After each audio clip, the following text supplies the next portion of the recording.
এক রাতে ৩ বাড়িতে চুরিকাণ্ড সংঘটিত করল চোরের দল। মাতারবাড়ি চন্দ্রপুর লস্করপাড়া গ্রামে। ঘটনার বিবরণে জানা যায়, বুধবার রাতে অন্যান্য দিনের মতো খাওয়া দাওয়া শেষ করে একই গ্রামের ৩টি পরিবার ঘুমিয়ে পড়ে। ঘুমের সুযোগকে কাজে লাগিয়ে চোরের দল হাত সাফাই করে এদিন রাতে। বৃহস্পতিবার ভোরে ঘুম থেকে উঠে ৩টি পরিবার তাদের বাড়িঘরে দেখতে পায় প্রতিটি ঘরের দরজা খোলা অবস্থায় রয়েছে। সাথে সাথে এলাকাবাসী এবং পরিবারের অন্যান্য সদস্যদেরকে বিষয়টি জানায়। পরে দেখতে পায় চোরের দল সর্বস্ব লুট করে নিয়ে যায়। বিশুবালা লস্কর নামে এক মহিলা জানান, গরু বিক্রি করে ৩ লক্ষ টাকা ঘরে রেখেছিলেন। সে টাকা চুরি করে নিয়ে যায় চোরের দল, সাথে নিয়ে যায় স্বর্ণালংকার।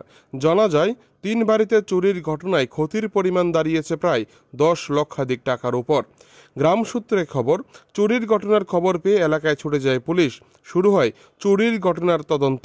গোটা ঘটনায় ব্যাপক চাঞ্চল্য সৃষ্টি চন্দ্রপুর লস্করপাড়া গ্রাম জুড়ে। আমার নাম বিশুবালা লস্কর।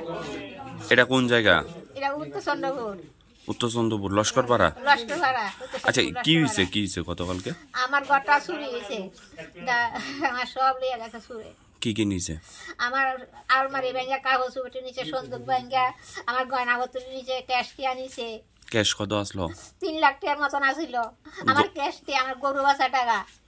গয়নাগাটি কেমন নিছে? গয়নাবাড়ির 2টা বালা নিছে, 2টা হার নিছে, 2 জোড়া কানের নিছে, একটা মোটর চুরি নিছে, 4টা চুরি নিছে। কোন সময় এটা? রাত্রে আমি কইতে পারি না।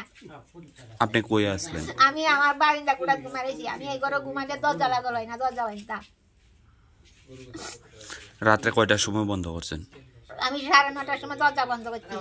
9:30টার সময় আমি রেডুর গান শুনি বইয়া তাই।